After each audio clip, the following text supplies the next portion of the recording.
vidas. Bueno, hoy tengo el grato honor de compartir con ustedes lo poco que he aprendido. Sí, humildemente lo decimos así, ¿no? Lo poco que he aprendido.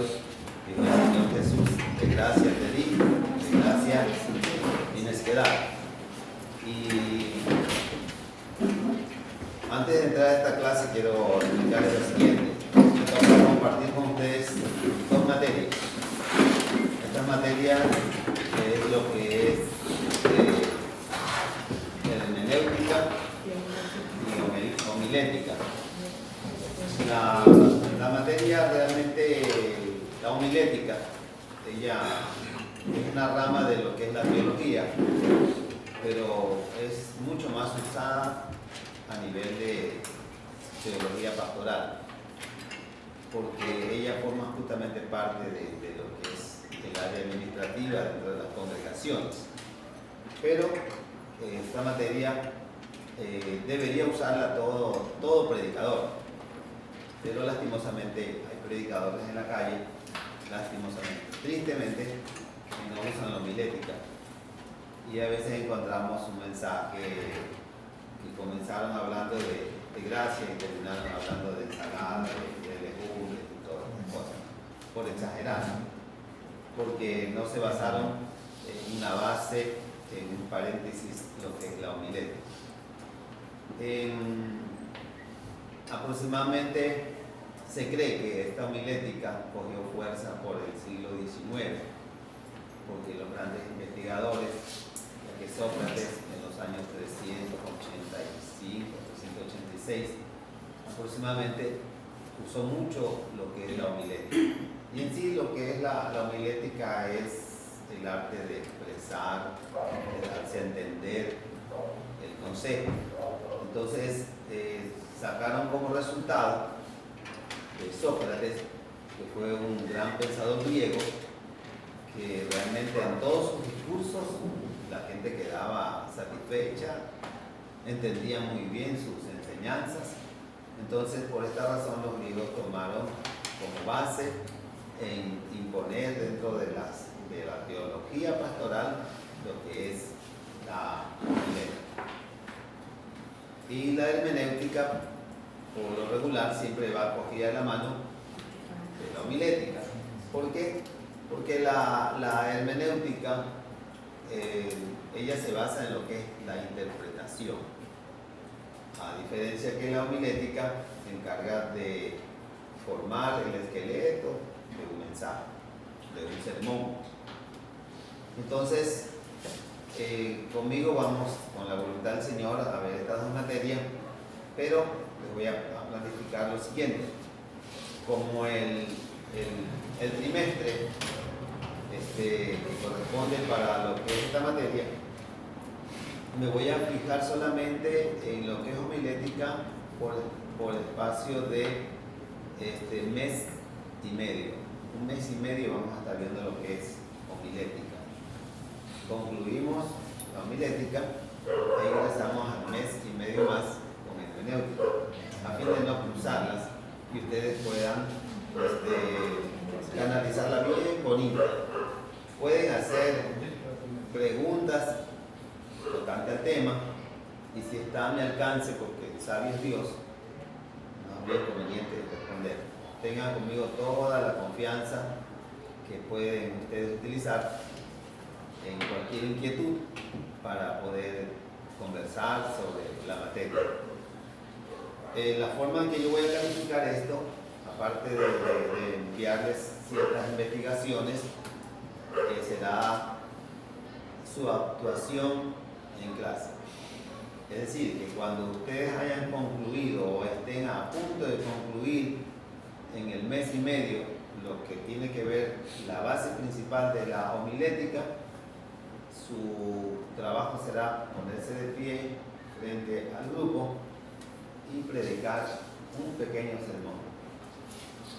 Ese pequeño sermón, por lo regular, tiene el texto, tiene el tema, tiene el título, viene su objetivo y vienen las divisiones mayores y las divisiones menores.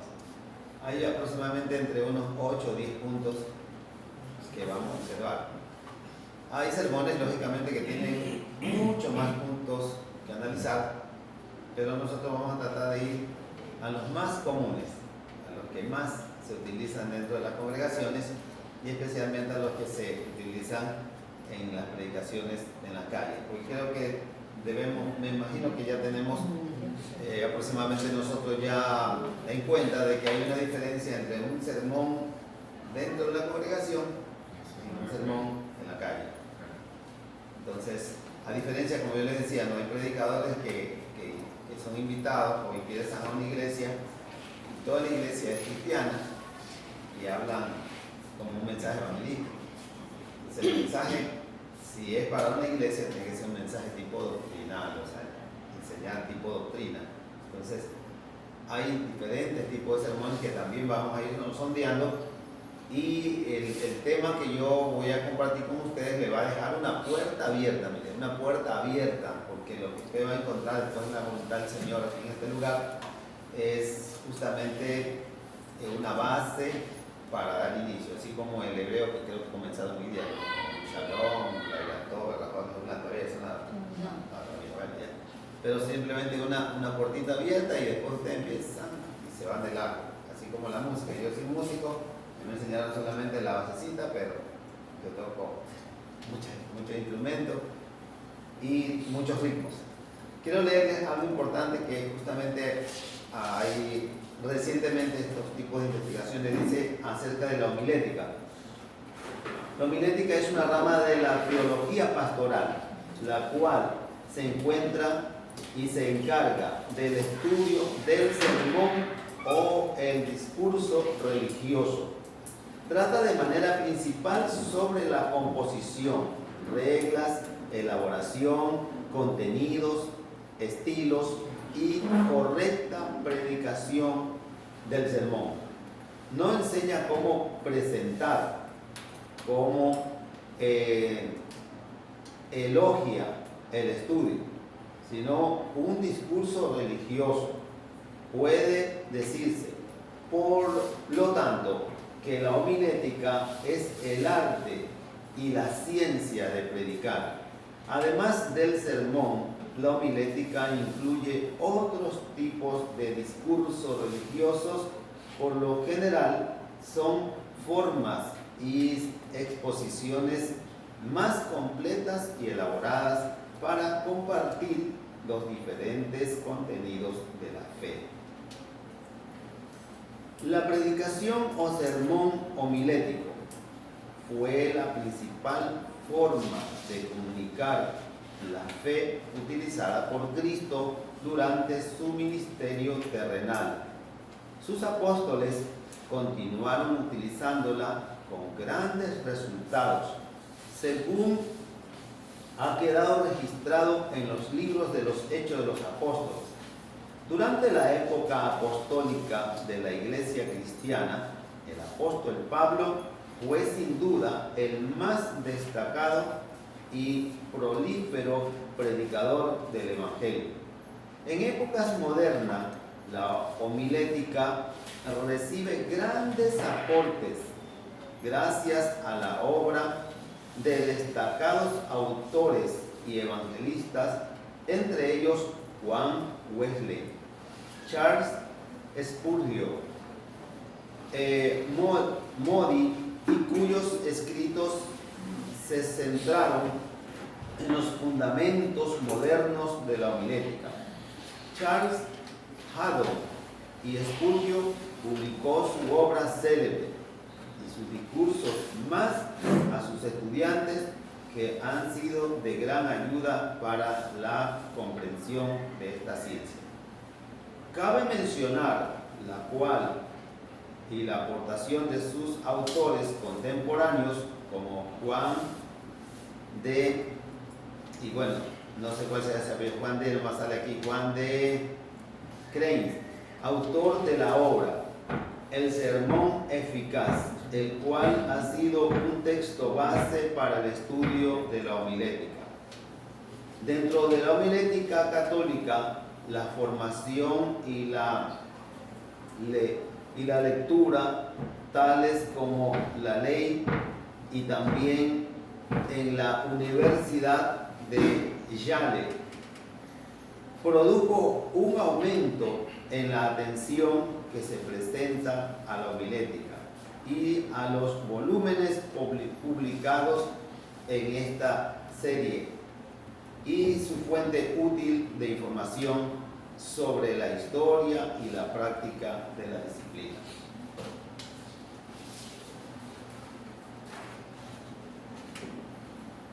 Subdivisión de la teología pastoral. Les dije a ustedes hace un momento, o al inicio de mi conversación con ustedes, que la homilética es una rama de la teología, pero más se pega o se anexa a lo que es la teología pastoral, que los pastores son las personas que siempre están predicando, entonces por eso se la asocia como una rama de la teología pastoral. Desde los siglos XIX dice que la homilética ha ocupado un lugar primordial, especialmente en Alemania, como una rama de la teología pastoral. Eso es la división de la teología. Y en lo que es la predicación misionera, Cristo mismo predicó y encargó a los apóstoles hacerlo. En su predicación se incluyeron dos formas de sermón: el sermón misionero y el sermón ministerial. Quiero hacer una pausita muy chiquita. En las enseñanzas de Jesús hay una partecita que Jesús dijo, bueno, el escritor sagrado de Mateo dijo lo siguiente, que Jesús hizo tres grandes cosas aquí: sanaba, predicaba y enseñaba. Mire, parece que predicar y enseñar es lo mismo, pero en realidad hay una diferencia. Sanar, predicar y enseñar es diferente, porque predicar es anunciar el reino y enseñar es doctrinar, o sea, buscar elementos básicos, buscar tácticas.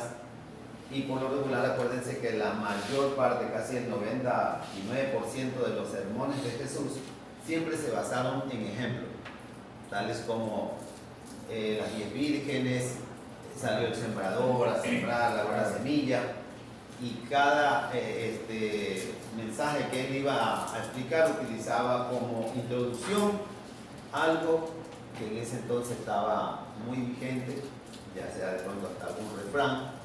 Pero entonces por eso existen lo que es la predicación misionera y lo que es la predicación doctrinal. ¿Por qué se la llama predicación misionera? Porque por lo regular los misioneros, ¿ustedes ya vieron misiología? Perfecto. Ven ustedes que en misiología el misionero lo que hace es llevar un mensaje tipo evangelístico, porque la idea de él es abrir obra y ganar almas. Pero tiene que obligadamente utilizar una homilética tipo misionero, o sea, un mensaje tipo misionero, a diferencia de una enseñanza doctrinal que va dentro de la congregación.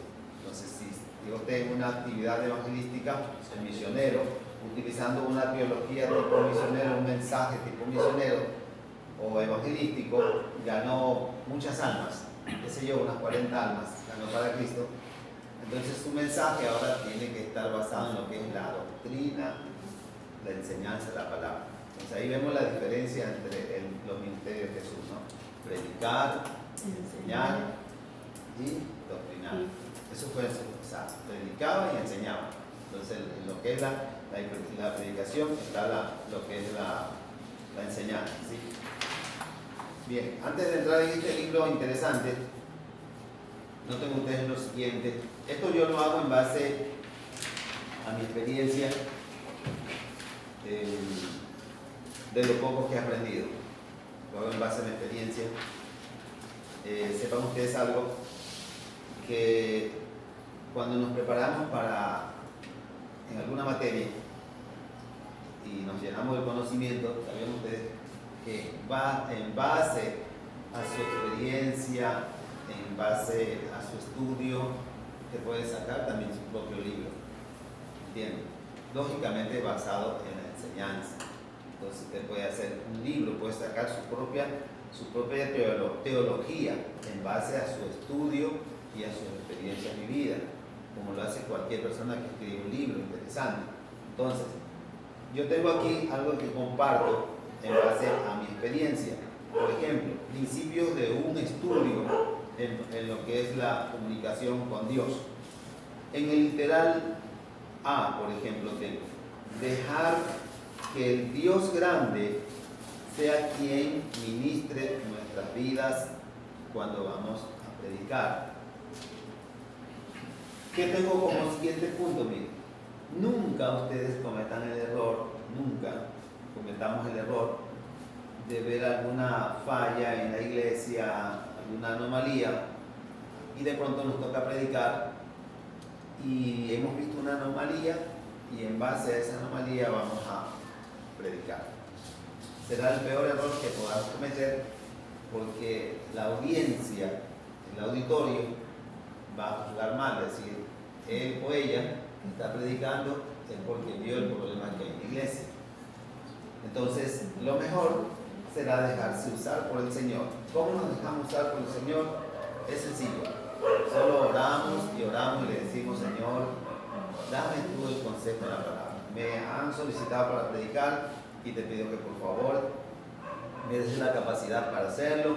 ¿Cuál sea el tema que tú quieres que predique, Señor? Dame ese tema, por favor. Entonces, hemos puesto a Dios en nuestra comunicación y lo hemos puesto a Dios en nuestro compromiso, y entonces comenzamos a leer las Escrituras. Claro, lógicamente después de haber aprobado ustedes este tipo de curso que prácticamente les da la pauta para poder realizar su sermón.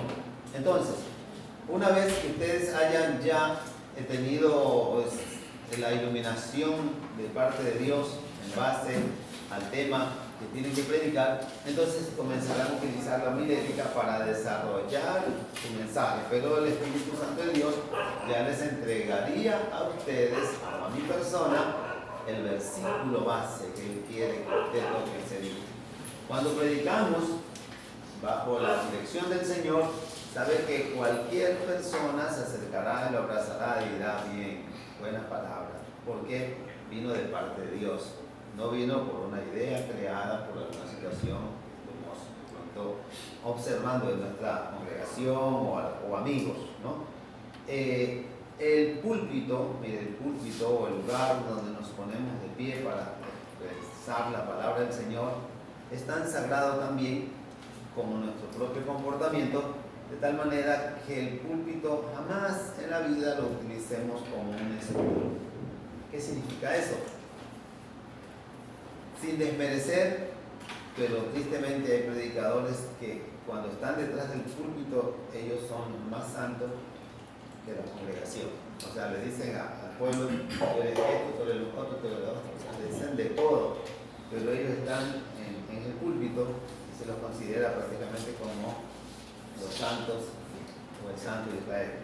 Entonces, en nuestra enseñanza, en nuestra predicación, siempre tenemos que tener mucha sabiduría, en el sentido de que si voy a utilizar una palabra que puede lastimar a tal persona, y esa persona puede sacar como conclusión que yo me considero más santo que él, en realidad tengo que ser muy hábil.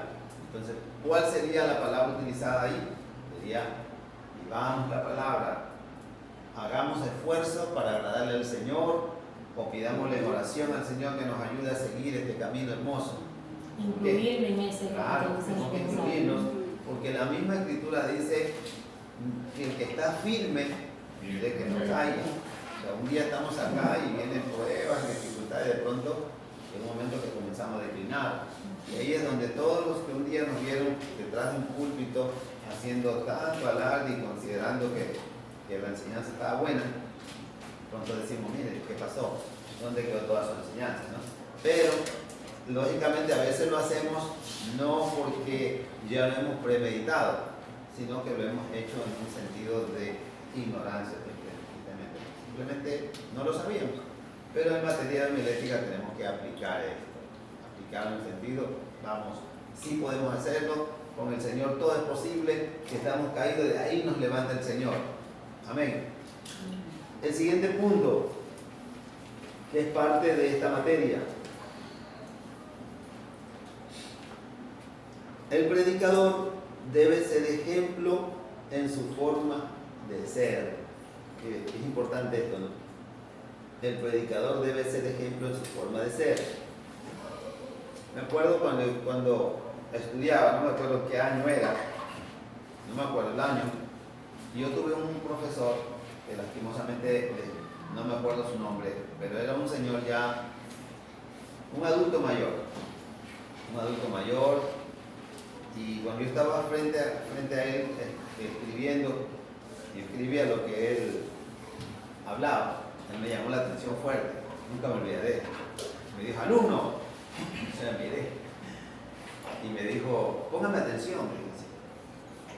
Y ya, perfecto. Le voy a explicar algo, alumno, me dijo. Cuando usted escribe, mientras usted escribe una palabra, yo ya he pronunciado siquiera unas 30. Y es más, dice, más importante es escuchar y observar, porque del momento en que un tutor se pone de pie, debemos aprender de todo. Si él tiene una muy buena expresión verbal, cópiela. Si se viste bien, cópiela porque es su profesor. Si sabe tratar, cópiela, me decía. Y sabe que el varón daba gusto escucharlo. Hablaba bien bonito, todas sus palabras las pronunciaba bien. Y yo solo sabía que hablaba bien, pero en cambio yo quería copiar y me dijo, no, eso no haga. Porque más vas a aprender mirando y escuchando que copiando. Y bien, me sirvió porque de ahí le puse atención al varón y realmente se aprende, ¿no? Porque cuando uno le pone interés a lo que hace, y según, por eso le digo que lo que yo he escrito aquí es en base a mi experiencia. Entonces, el predicador debe ser ejemplo en su forma de ser, su forma de vestir, de expresarse, en todo, ejemplo, en su forma íntegra con Dios, porque no es bueno. Yo tuve un papá que, mis siervos amados que lo conocieron, un padre ejemplar. Mi padre no gozó de un conocimiento como el que hoy nosotros estamos experimentando. No gozó de aquello, pero tenía al menos ciertos rasgos que Dios le daba, que hoy analizándolo formarían parte del estudio, porque él me decía, mi nombre original, mi nombre completo es Juan Abel, y él me decía, cuando yo recién comenzaba a predicar, me decía, Juan Abel, predica la palabra y vívela. Así me decía, predica la palabra y vívela. Porque si tú la predicas y la vives, la gente te va a respetar. Pero si tú la predicas y no la vives, no te van a respetar. Y por último, te señalarán y te dirán, pero usted dice una cosa aquí y hace otra allá. Entonces, es importante, Juan Abel, que tú prediques y vivas lo que predicas. Entonces, en base a esto, el predicador debe ser ejemplo en toda su forma de ser. Es importante esto, ¿no? Ahora, estar bien, mire, esto es bueno, estar bien firmes en nuestra forma de ser. Le explico algo interesantísimo aquí. Si yo voy a hablar de libertad, tengo que estar libre, ¿sí o no? Si voy a hablar de gozo, tengo que estar gozoso. Si voy a hablar de cualquier testimonio bueno, tengo que expresarlo. Imagínense, en la homilética a mí me enseña, después de la voluntad del Señor, que tengo que expresar justamente lo que yo haya investigado. ¿Sí? Imagínense que en uno de mis mensajes, mi mensaje puede ser tipo melancólico. Y cuando hablamos de tipo melancólico es el mensaje, por ejemplo, de Ana, en la primera de Samuel, capítulo 1. Y también encontramos el sacrificio que Dios le pide a Abraham. Entonces, en homilética y en hermenéutica aprendemos a qué cosa, a que el predicador tiene que filtrarse, meterse en el mensaje.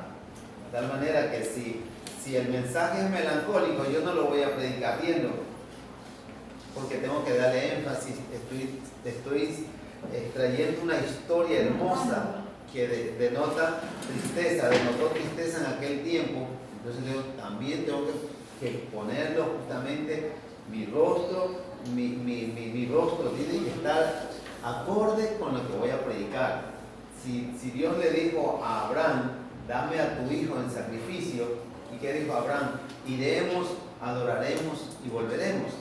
Entonces la adoración de Abraham, cuando estaba erigiendo el templo, entonces no sería una alabanza de júbilo, porque él iba a matar a su hijo. Entonces sería quizá una alabanza triste, una canción muy triste. Y Abraham, ¿qué hizo? Solamente obedecer, y cuando va a cortar a su hijo, a matar a su hijo, es cuando escucha la voz. Y cuando él escucha la voz que dice, Abraham, detente, ahí el predicador tiene que accionar y cambia en ese momento de la tristeza que tenía. En ese instante cambia su rostro. ¿Y qué pasa con todo el auditorio? El auditorio también. Si el auditorio estaba melancólico, de pronto el predicador dice, y la voz de Jehová se escuchó, le dijo, detente. Entonces el predicador entra en acción en esa partecita y todo el auditorio también cambia.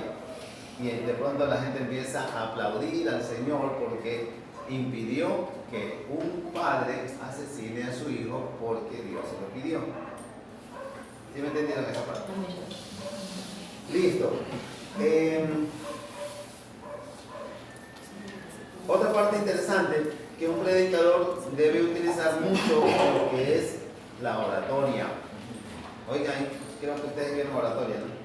Sí. Sí, miren, ahí utilizaremos, por eso que esta materia por lo regular siempre se la da después del recibimiento de la oratoria.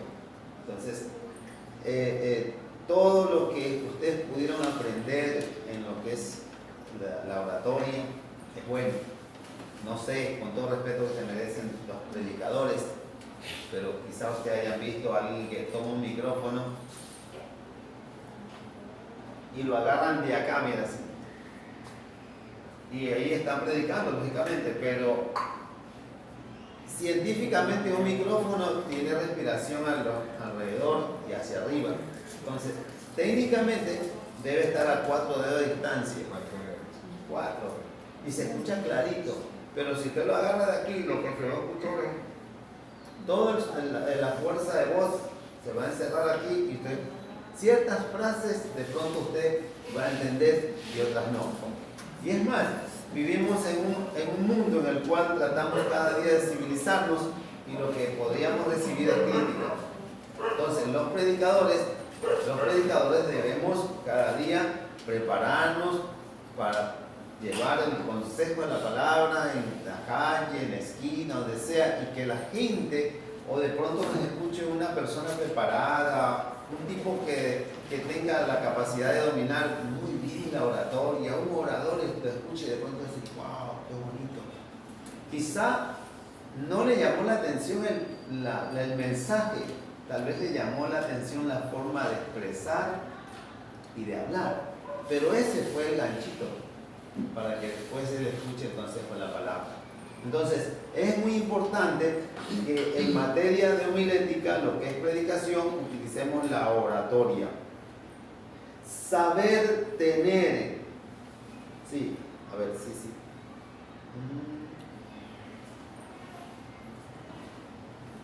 No, estoy equivocado.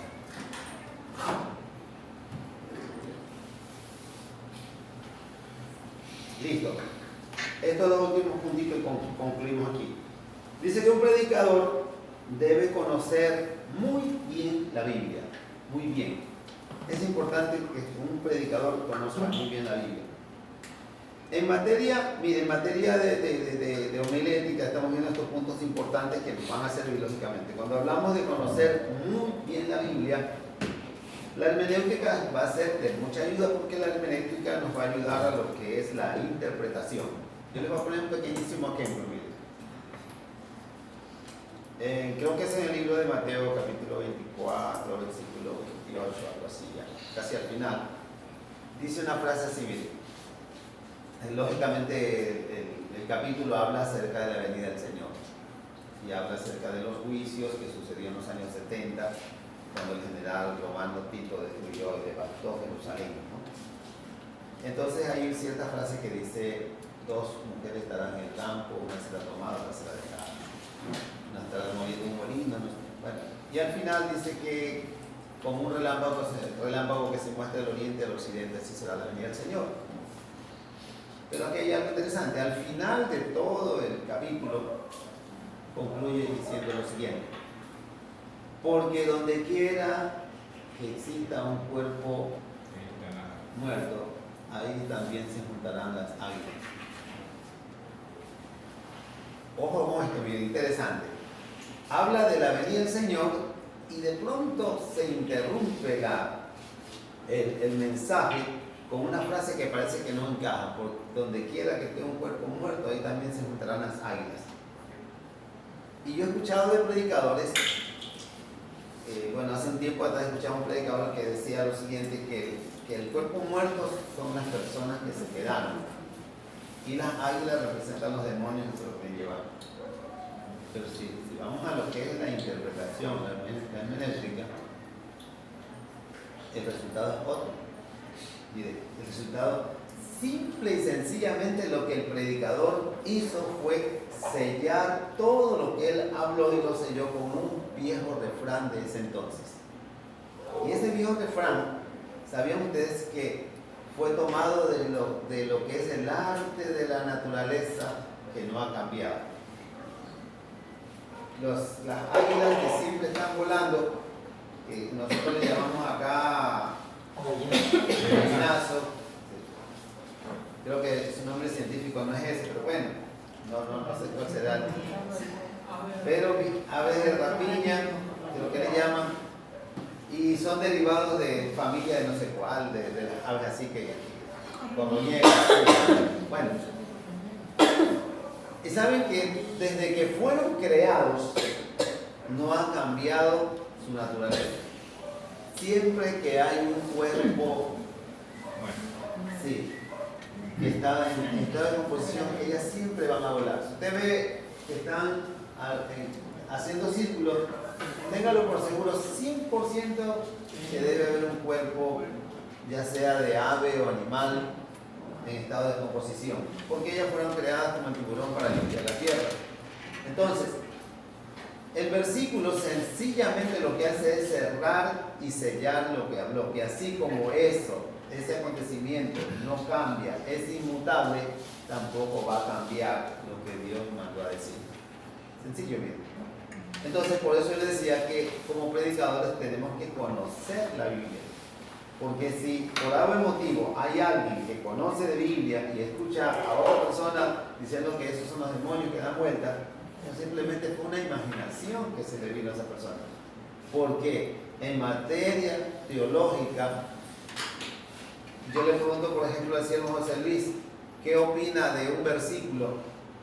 En realidad la respuesta no es yo opino, la respuesta es mi respuesta, perdón la redundancia de palabras, ¿no? Mi contenido es de acuerdo a lo que yo investigo. Porque en Biblia no se puede decir, se me ocurre que es esto. Por eso la Escritura manda a que nosotros siempre escudriñemos, profundizarnos en el tema. Hoy tenemos, gracias a Dios, mucho material, mucha herramienta para poder investigar.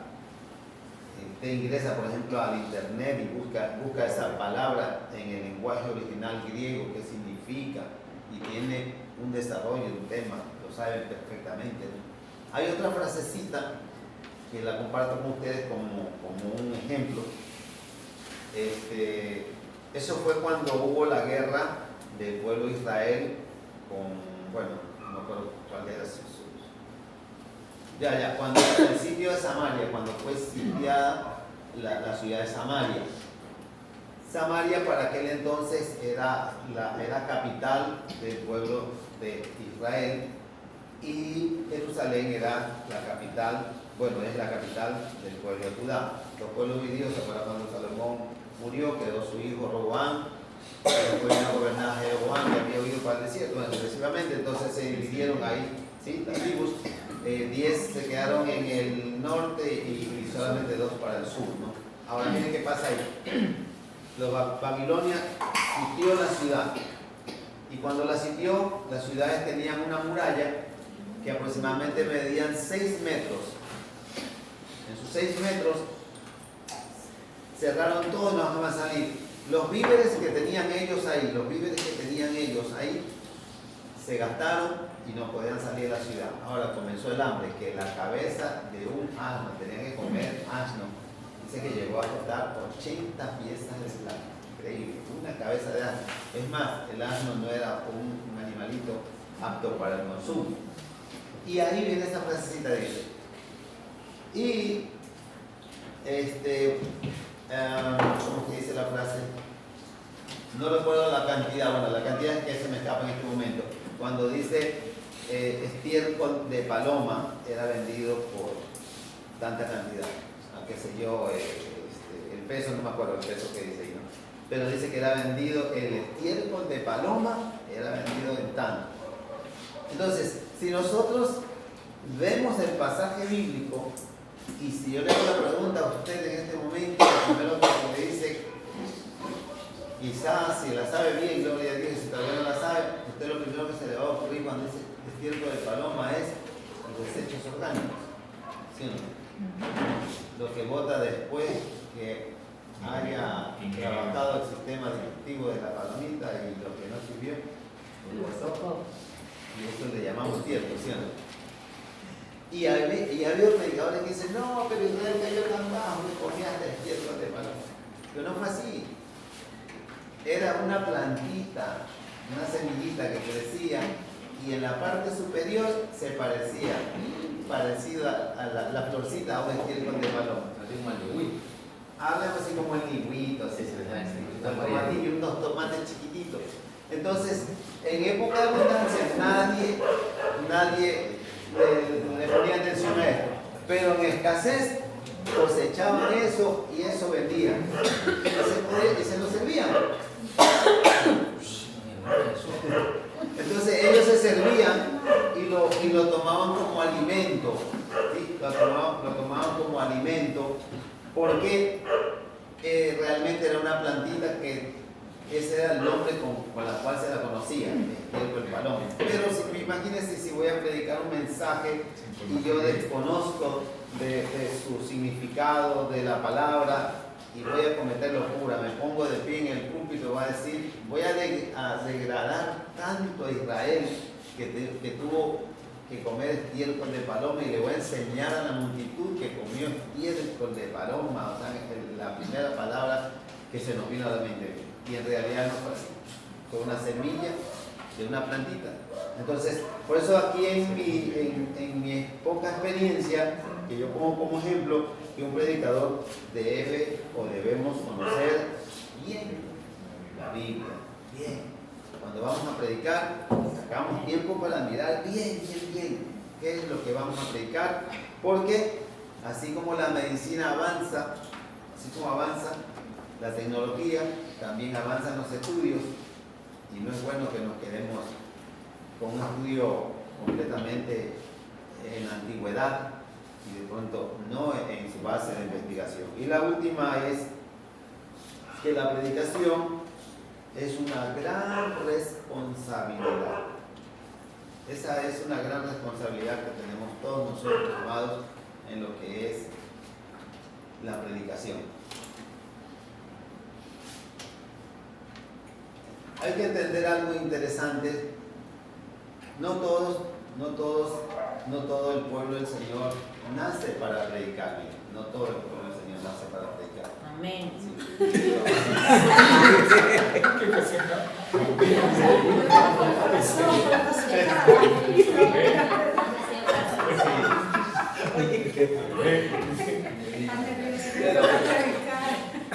Pero vamos a descubrir. ¿Sabe cómo se descubren sus dones, sus llamados? Es sencillo. Usted lo descubre cuando participa. Por ejemplo, ¿cuál es el nombre de la sierva amada? Marta. Marta. ¿Por qué por la señora Marta, la pastora Raquel la llama a predicar? Ella dice, no es mi... Ya le llamó. Ya le llamó, bueno. Dice, bueno, este no es mi línea, no es mi fuerte, pero la sierva viene y predica. Y cuando ella termina de predicar, los hermanos se dicen, Marta, me impresionaste. Bonita la predica. Ojo, esto tiene que pasar varias veces.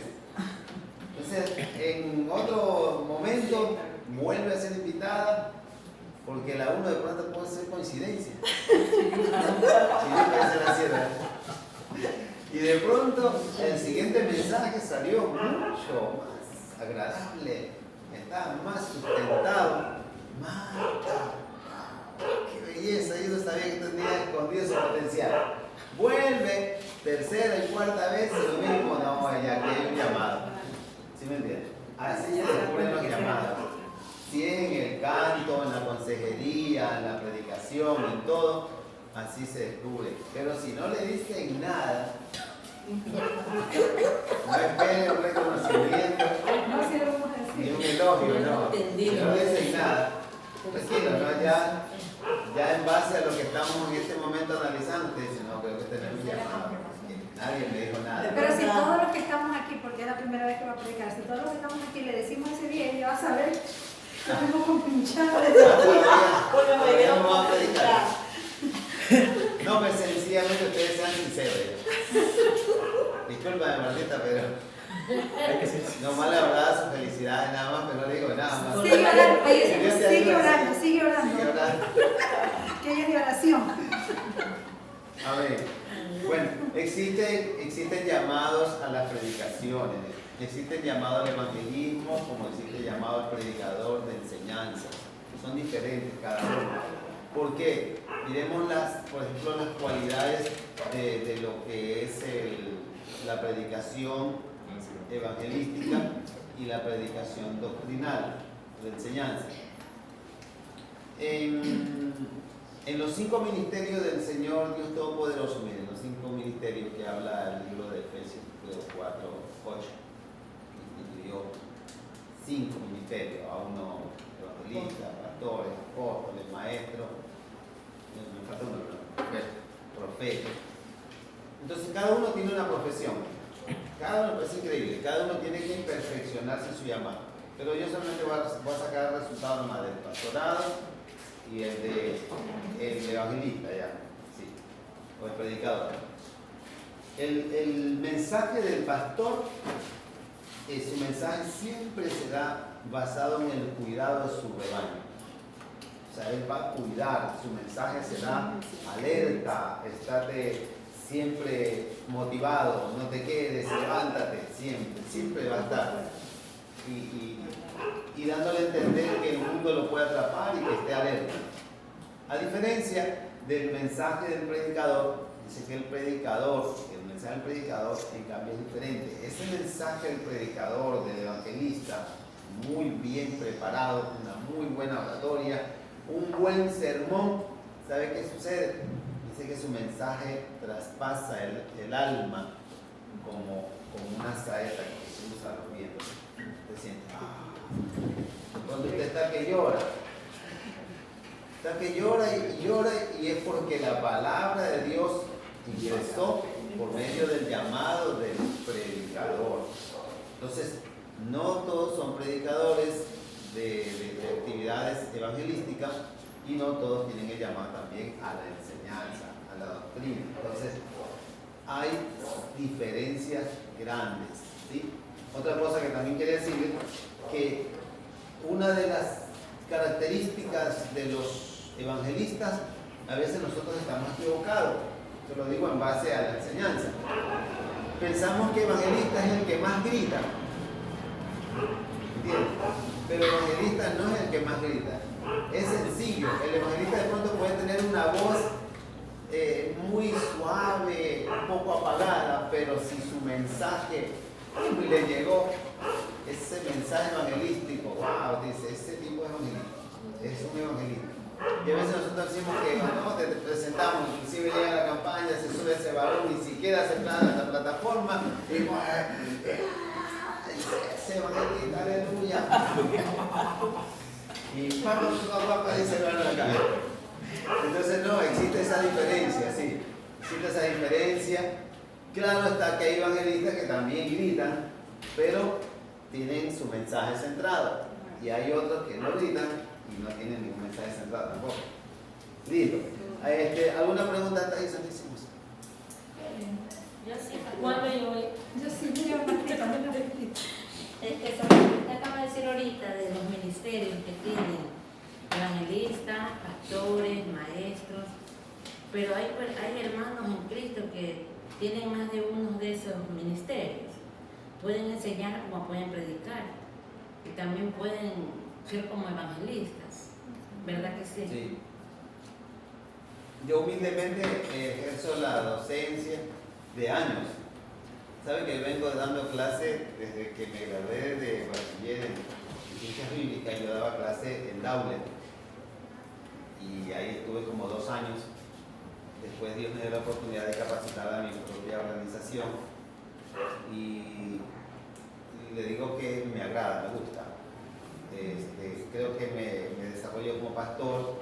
Actualmente soy líder de la organización y humildemente ejerzo el evangelismo, ejerzo la predicación en la calle, en la campaña. Entonces lo hago y trato de hacerlo conforme a los parámetros que enseña la palabra de Dios. O sea, lo que hoy comparto con usted lo enseño también en otros lugares y humildemente creo que Dios me ha dotado de eso, y algunas cosas hago. Toco guitarra, batería, piano es más fuerte, canto, adoro, canto alabanzas, sería ahí un poco de cosas que hago, pero bueno, por eso les decía a ustedes lo poco que sé, comparto con ustedes. Y respeto mucho también al que tiene su llamado, quizá, y se centra en su propio llamado. Amén. Sáquele el jugo y perfeccionar ese llamado, porque cada actividad que Dios nos pone, nosotros deberíamos perfeccionar. Sabe que por la gracia y misericordia de Dios me preparé para ser un consejero matrimonial, consejero de los jóvenes, pero tuve que prepararme. Yo sentía, a mí me gustaba siempre aconsejar, pero tuve que coger un curso de capacitación para lo que es consejería matrimonial y lo que es charlas para personas que han sido ultrajadas. Entonces, no lo vi en el sentido de pronto de sentirme superior a otro, sino por la necesidad. Porque al menos si estoy pastoreando aquí, me encuentro con personas que tienen sus hijos tal vez con un problema o alguien tiene una dificultad, pastor, puede ayudar, mire, este chico le pasa esto o otro. Entonces, tuve que, por la gracia y misericordia de Dios, acudir a perfeccionar esa área y poder ayudar.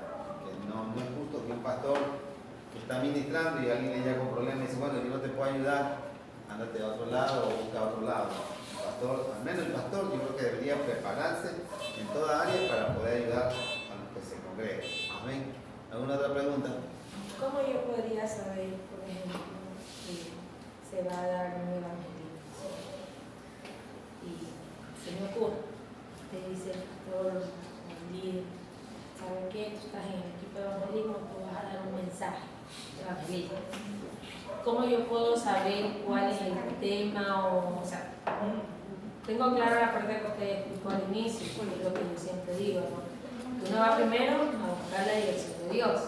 ¿Sí? Y luego, de qué manera yo, o cómo yo sé exactamente cuál es ese mensaje que debo llevar. Porque como usted decía, cuando es un mensaje en mi iglesia, dicen mis ovejas, digámoslo así, es un mensaje como de protección para que exacto, para que uno esté preparado, uno siga, no se detenga. Pero afuera sabemos que vamos a ir a ver personas que obviamente no son cristianas y esa alma es que tengo que ganar. Y muchas veces no voy a ir a dar un mensaje 20, 30, 50 minutos, porque a veces de pronto el evangelismo que uno realiza 45 minutos, tiempo de lectura bíblica, o que se invita, o se levanta alguna oración, una alabanza, y te dicen, se me ocurre, tienes 25 minutos para dar un mensaje evangélico. Preciso, directo y conciso. Pastor, ¿Cómo perdón, yo voy a...? que mi hijito se me ha caído, no puedo ir. Sí, porque vamos a concluir casi aquí ya. Sí, es que no sé qué le ha pasado, entonces me llaman que vaya. Que Ya, y voy a enviar unas fotitos ya ella me de la la pasa, página. ya. Sí. Ya. Entonces, ¿cómo yo voy a saber directamente cuál es el mensaje que debo de dar? Es primera vez que me va a tocar. ¿Cómo sé? Ya, en realidad usted tiene que saber escoger cuáles son los mensajes tipo evangelísticos. Y hay una lista gigante. No he leído la Por ejemplo, le pongo unos cuantos. Miren. Por ejemplo, Jesús y Zaqueo. Ahí hay un mensaje hermoso, Jesús y Zaqueo, porque, por cierto, hay Zaqueo con Z y Zaqueo con S. Con Z, que está en la Biblia, es nombre propio y significa inocencia. Y el predicador dice, no, es Zaqueo, este es ladrón. Su nombre significa ladrón, mire, es la profundidad del mensaje cuando usted la lee. Entonces, ¿qué pasa acá en ese mensaje? Zaqueo, con Z, ¿verdad? Que es su nombre propio, él quiere buscar al Señor, porque quizá cayó en esa bajeza, pero su nombre significa inocencia. De tal manera que usted lo asocia con las personas que están escuchando, no los siervos más grandes, sino la audiencia en la calle, y después usted le dice en su mensaje, quizás tú estás pasando un momento duro, estás en drogas, estás denunciado, te quieren matar, pero tal vez tu nombre significa otra cosa en los cielos. Estás caminando por un sendero propio tuyo, pero haz como Zaqueo, que se propuso buscarlo. Y Zaqueo tuvo dos imposibilidades, ¿sí sabe? Uno, era baja estatura, y por más que Alcanzar ese todo que... Segundo, dice que era odiado por su propia nación, o sea, él no salía libremente. ¿Qué tal? No era como Nicodemo, el capítulo 3, que dice que todo el mundo lo elogiaba. Hola Nicodemo, ¿qué tal? Y Nicodemo también es un mensaje evangelístico, porque él quiere conocer a Jesús. Él le dice, maestro, sabemos que has venido de Dios como maestro, porque nadie hace las cosas que tú haces. Ese es otro mensaje. Otro mensaje, por ejemplo, es el endemoniado gadareno, evangelístico. Otro mensaje evangelístico es el paralítico, El sembrador. el sembrador, el paralítico paralítico de Bethesda. Dice que ya no va a leer. En Apocalipsis, por ejemplo, Apocalipsis capítulo 12, verso 5, hay de los moradores de la tierra y del mar, porque Satanás ha extendido con gran poder y furia. Otro mensaje evangelístico es Romanos 5:12, que por un hombre Dios que acaba el mundo.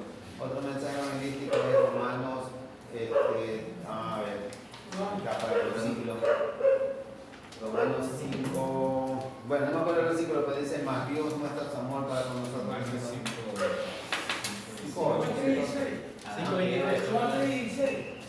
Ya, Juan 3:16 es famosísimo, ¿sí? De tal manera, hay una lista enorme. Hay otro mensaje que es bonito, está en Juan 2, capítulo 40, creo, algo así, cuando Felipe encuentra a Natanael. ¿Y sabe dónde está la parte central? Es cuando Natanael dice, de Nazaret puede salir algo bueno, porque dice, hemos encontrado a Jesús de Nazaret. ¿Y por qué Natanael dice de Nazaret ha de salir algo bueno? Porque hasta ese entonces dice que Nazaret era una pequeña población llena de mucha vegetación que no constaba en los mapas. Entonces, por más que lo miraban, y de ahí salía algo bueno. Entonces, ahí está justamente en la parte central, ¿no? Tú te consideras lo último, que no eres nada, pero de ahí el Señor va hacia ahí, que eres nada. O sea, ahí hay mensaje. En la Chema había algo bueno. En la Chema había algo bueno. Claro. En el hermano. Eso que usted está acabando de decir ahorita, que es conclusión, que es aplicación, que ¿Cuál? lo que está diciendo ahorita. No, Un solo mensaje. mensaje. Solo mensaje. Todavía no hemos entrado en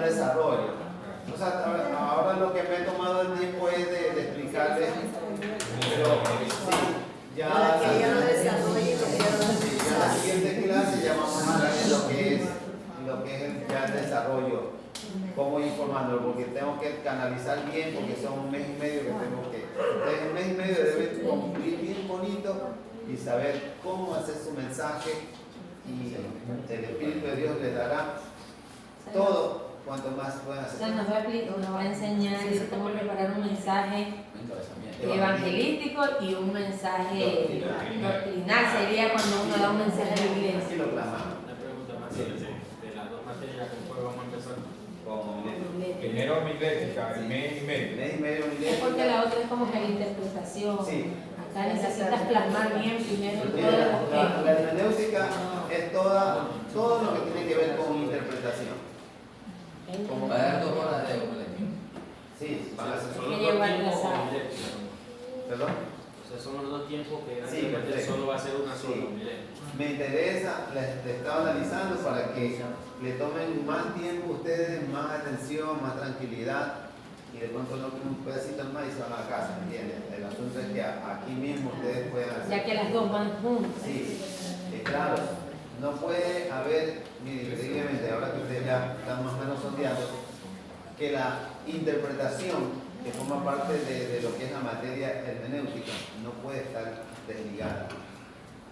Si hay un experto solamente en homilética, será que sabe nomás hacer los puntos, pero no sabe el desarrollo, porque le falta toda la interpretación. Y la homilética es la herramienta que nos va a ayudar a saber cómo interpretar y no cometer lastimosamente errores. Amén, Misa. ¿Alguna otra pregunta? Ninguna. Bueno, vamos a dejar hasta aquí, santísimos amados. Me siento muy honrado de haber compartido con ustedes. Espero que lo poco que se ha podido compartir a sí mismo haya sido de agrado y que haya quedado en sus corazones.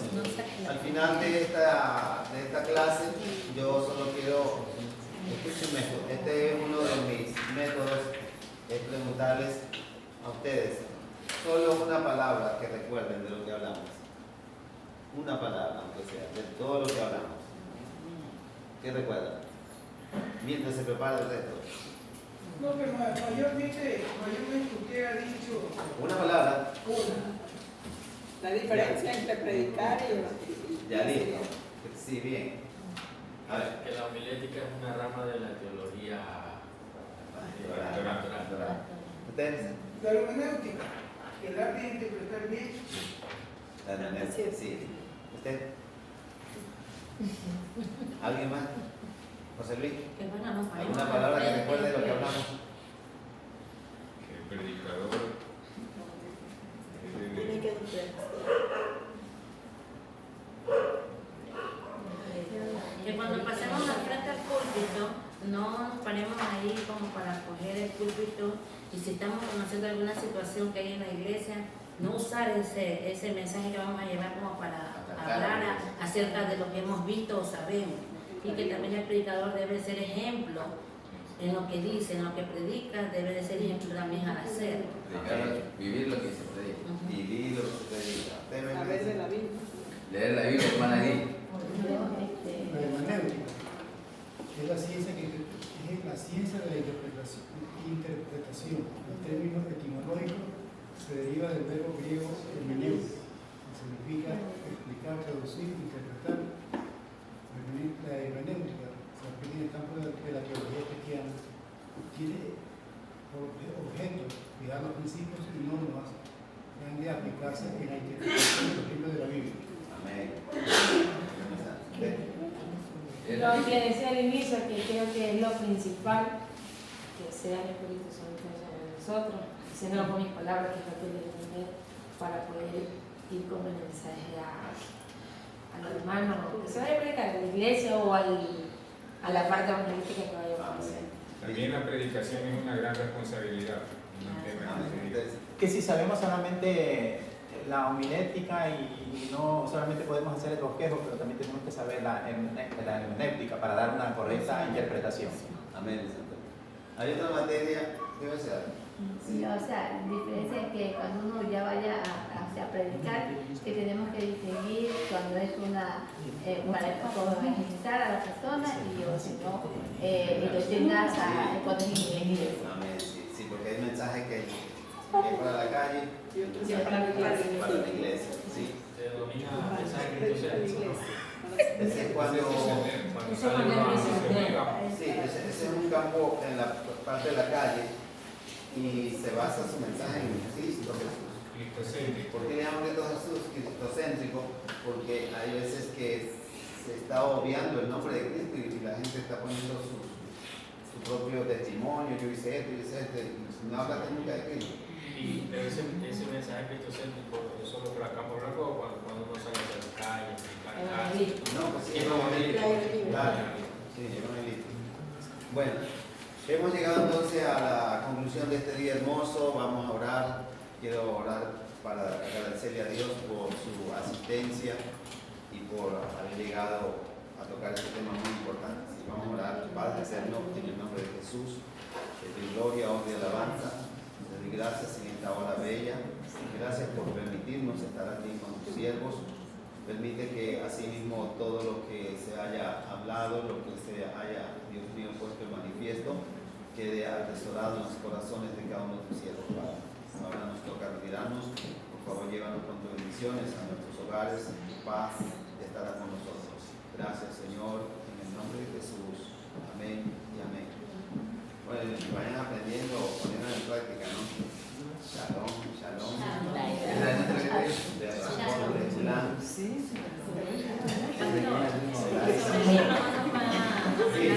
Me voy a tomar, sí. Voy a tomarle unas fotos a las hojas para que ustedes puedan estudiarlas. Y el próximo lunes, antes de entrar ya a la materia de lleno, entonces yo puedo preguntarles. ¿Sí? Ustedes pueden ver su opinión. Sí, vamos a sacarle, no que tengo que hablar con la secretaria porque algo me está comunicando que ustedes necesitan los 4 materias. Sí.